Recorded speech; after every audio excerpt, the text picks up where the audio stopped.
حضرت کعب بن زہیر رضی اللہ تعالیٰ عنہ ایک صحابی ہیں حضور علیہ السلام. کون؟ حضرت کعب بن زہیر حضور علیہ السلام کی بارگاہ میں آئے. حدیث ہے، دوسری حدیث، یہ بھی المواہب الدنیا میں امام قسطلانی نے لیا، امام زرقانی نے اس کی تفسیر بیان کی، الخصائص الکبریٰ میں امام سیوطی نے بیان کیا، حاکم سے، طبرانی سے، اور غالباً ابن عباس رضی اللہ تعالیٰ عنہ اور کئی اور لوگ راوی. کعب بن زہیر آئے حضور علیہ السلام کی بارگاہ میں، آپ کے ہاتھوں میں ہاتھ دیا، ہاتھوں میں ہاتھ دیا اور بیٹھ گئے اور عرض کیا آقا میں مسلمان ہو کے آیا ہوں اور تائب ہو گیا ہوں، اجازت ہو تو آپ کی شان میں نعت پڑھوں.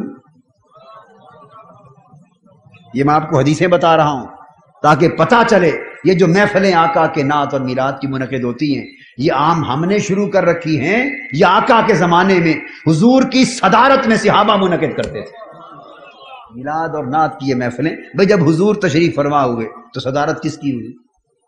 وہاں یہ رواج تو نہیں تھا نا بھی کوئی کھڑا ہو کے اعلان کرے کہ آج حضور علیہ السلام کی صدارت کے اندر میں. بھئی جب آقا موجود ہیں تو صدارت کسی اور کی تو ہو ہی نہیں سکتی، صدارت کسی اور کی تو ہو ہی نہیں نہ سکتی. آقا نے فرمایا پڑھو، سناؤ. تو کعب بن زہیر رضی اللہ تعالیٰ عنہ نے حضور علیہ السلام کی نعت پڑھی، اور نعت میں جب ایک مصرے پر پہنچے، اس مصرے پر صلی اللہ علیہ وسلم پر پہنچے، آپ نے عرض کیا ان الرسول لنور یستضاء بہ، بے شک رسول صلی اللہ علیہ وسلم نور ہیں اور آپ ہی کے نور سے ہر کسی کو روشنی اور شعائیں ملتی، آپ کے نور سے ہی ہر کوئی اجالا پاتا ہے. جب نعت پڑھتے پڑھتے اس مصرے پر پہنچے، حضور علیہ السلام خوشی میں وجد کی کیفیت میں جس طرح کوئی آتا ہے، اب معلوم نہیں آقا کی خوشی کا حال کیا ہوگا.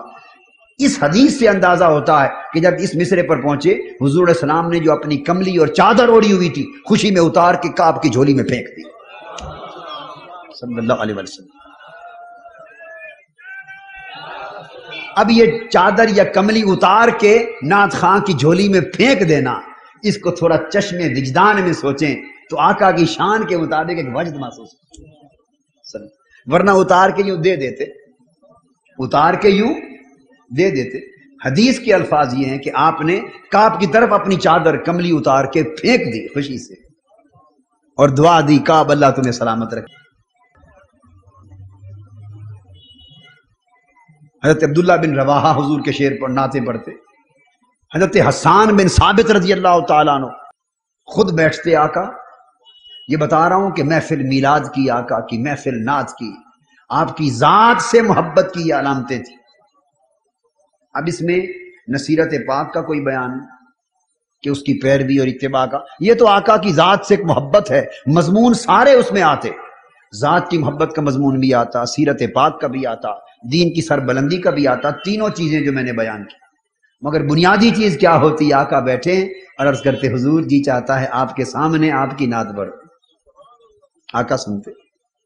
حسان بن ثابت رضی اللہ تعالیٰ عنہ کے لیے ممبر بچھا دیے، بیٹھ گئے، فرمایا حسان ہمیں نعت سناؤ. آقا کی نعت پڑھی صلی اللہ علیہ وسلم، خوش ہوئے اور دعا دی. فرمایا حسان جب تک تو اللہ اور اللہ کے رسول کا دفاع کرتا رہے گا ان کے دشمنوں سے، یعنی نعت پڑھنا گویا رسول کے دشمنوں سے رسول کا دفاع کرنا ہے. اس سے جو مسئلہ معلوم ہوا، حضور کی نعت کی محفلیں منعقد کرنا آقا کے دشمنوں سے آقا کا دفاع کرنا.